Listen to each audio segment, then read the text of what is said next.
We're feeling good. We know that we kind of let that game get away from us. We know that we were out there playing, that we felt like we were the better team out there. A few little miscommunications out there, a few turnovers that we had offensively and defensively. We know that game could be flipped to where we win by 21-28. So it's one of those things where, it sucks after the game and it sucks on Sunday, but, today we got to work on Troy and we moved past it.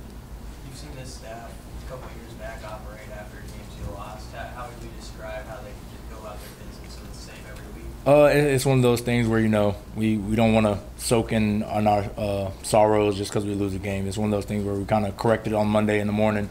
We watched film a little bit on some little things that we messed up on, and then, we get out there and practice for Troy. We work on a little bit of the mistakes we made that because we might see it again.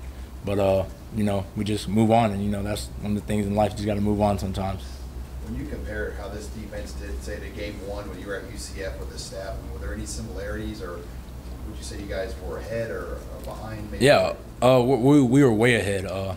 Again, it's one of those things where, Colorado's a lot better than the team we played game one their first year. These guys, they have really good players offensively and defensively. And, you saw that on Saturday. They were making a lot of great plays. And we had some great coverages, some great offensive play calls, and they were just making even better plays for them.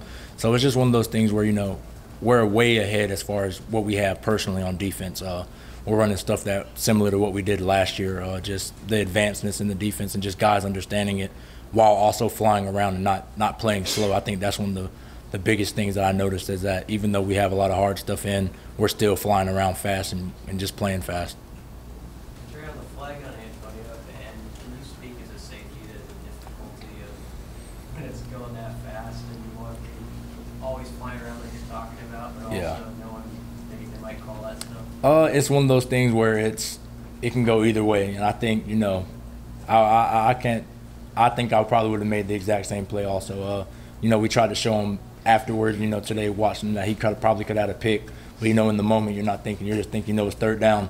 If this guy makes a catch, I want to make the tackle, and so we can get off the field. And, so it's one of those things where it's a bang play. It could have went either way. The refs are playing it safe, as far as the whole targeting, hitting the defenseless receiver. And that's something that we can learn from, just knowing our situations at the time. There's a minute, 20 seconds left in the game.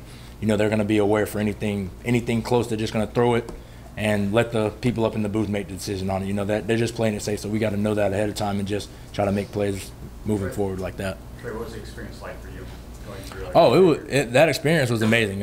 Finally getting to actually play. I did the whole tunnel walk thing and then we just run back in. So it was fun just being out there and hearing all the Husker Power chants and the Go Big Red. It was loud. And, I expected it to be loud, but not as loud as it was. I think that was just a fun environment to play in. It was a close game, so the fans were involved the whole time. So it's just one of those things where it's a memorable experience that I'll never forget. Tre, you were on the field for one of those long passes to number 2 for Colorado. I think Aaron was on the field for the last one. What's challenging about that particular route, that fade route that you can run out of the slot? Is there anything you would have changed about how you played that? It's one of those things where we worked on that play a lot, and it's just one of those moments where you got to be dialed in the game and completely focused. And you saw I wasn't completely focused on number 2. He's their go-to guy, and whenever they put him in the slot, they're trying to work him for the most part.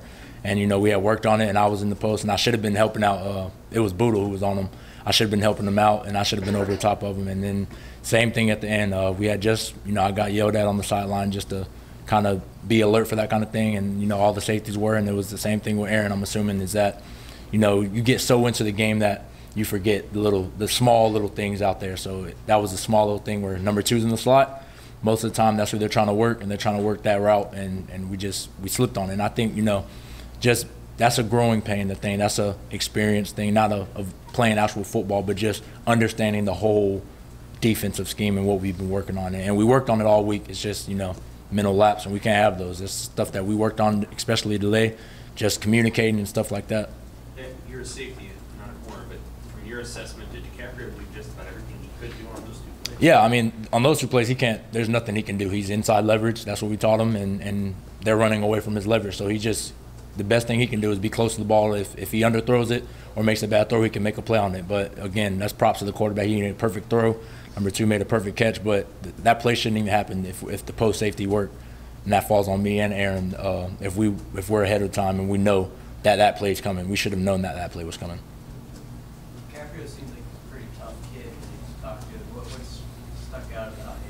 Yeah, he's a roughneck guy. He's very well spoken, but when it gets on the football field, he's a dog. So that's what you want to have out there. It's just a whole bunch of guys out there they want to hurt people, not physically put people in the hospital, but when they're playing, they don't want to be on the other side of the hits being hit or the hurt. They want to be the ones delivering. And I think you guys saw that with DiCaprio. He was, even if it wasn't in the pass game, when he had to set the edge on the run or go make a tackle, he was coming full speed and shooting and delivering blows if guys were blocking him. And I think, when you get that kind of mentality out there, especially from the cornerback, I think that sets the tone for the defense. And he definitely was setting the tone out there, especially in the back end. And we were just trying to follow his lead.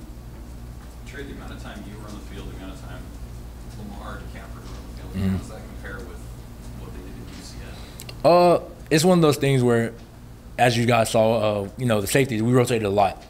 Just because, that's a position you can get really warm really fast. There's a lot of action going on as far.